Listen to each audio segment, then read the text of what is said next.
नमस्कार, दर्श न्यूज़ देख रहे हैं आप और मैं हूं आपके साथ दक्षा प्रिया। तो इलेक्शन कमीशन ने जिस तरीके से कहा था कि एक बार फिर से सर्वेस कराए जाएंगे, गाइडलाइंस में फिर से चेंजेस किए गए हैं। इस वक्त खास बातचीत के लिए हमारे साथ डॉक्टर राजेश राम है, कांग्रेस के अध्यक्ष हैं बिहार के। सर, जिस तरीके से गाइडलाइंस में चेंजेस किए गए हैं, क्या कहिएगा? देखिए, ये जैसा कि मैंने पहले भी कहा कि ये इलेक्शन कमीशन जो ये ऑर्डर लाई है, इस ऑर्डर में एसटी, एससी, ओबीसी और माइनॉरिटी के लोग खास करके इससे वंचित होंगे, क्योंकि ये खास करके गरीब तबका जो है इससे प्रभावित होगा। और जो एक अनुमान है उसके अनुसार 8 करोड़ लगभग इससे प्रभावित होंगे। आप जो डॉक्यूमेंटेशन का जो प्रारूप आपने मांगा है या डॉक्यूमेंटेशन के जो आपने प्रमाण मांगा है, उस प्रमाण हर गरीब के बस से बाहर की बात है। क्योंकि इसलिए कि आप कुछ बातें आप नरेगा कार्ड जैसे नहीं मान रहे हो, आधार नहीं मान रहे हो। 90% लोगों के पास जो है ये बातें मैसेज नहीं जाएगी।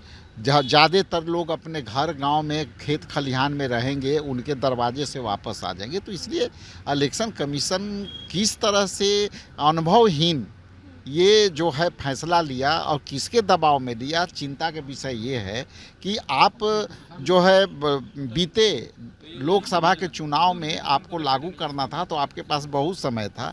और आज आप जो है 25 दिन में आप तुगलती फरमान जारी कर रहे हैं और उससे आप जो है लोगों को जो है परेशान कर रहे हैं। और जो बाबा साहेब के दिए हुए वोट का अधिकार है, जो मौलिक अधिकार है वोट देना, उससे अधिकार से वंचित कर रहे हैं। आप लोगों को लगता है कि इस पर एक बार फिर विचार होना चाहिए, क्योंकि चुनाव में भी समय कम है और अब चुनाव होने भी वाले हैं, तो ऐसे में जो वोटर लिस्ट की बात आप लोग कर रहे हैं, तो इस पर विचार किया जाए? देखिए, अभी क्या है, अभी मौसमी जो है जब ब्रेक किया है, मानसून ब्रेक किया है, बारिश हो रहा है, खेत खलिहान में भी लोग काटेंगे। आपके जो पदाधिकारी जाएंगे उनके दरवाज़ा पर, तो पूरे दरवाजे पर जाएंगे और वो नहीं मिलेंगे तो एक तो ऐसे ही काट देंगे। दूसरे पास यदि मिलेंगे भी तो उनके पास इतना कड़ा जो है उनके पास प्रमाण मांगा गया है।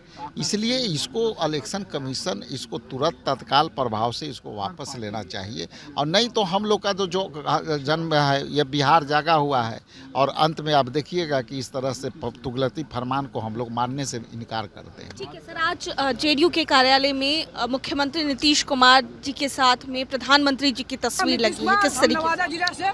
देखिए, ये लोग जैसा कि आप बता रहे हैं, मैंने तो देखा नहीं है, लेकिन ऐसे समझिए कि धीरे धीरे ये बीजेपी जदयू को ख़त्म करते जा रही है।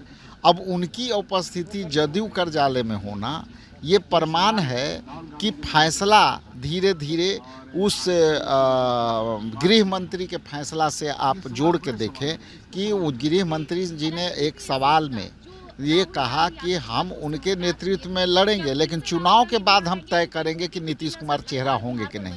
आज उनके कार्यालय में एक सांकेतिक रूप से जो है एक तरह से कब्जा हो गई है, उनकी प्रभाव खत्म हो रही है।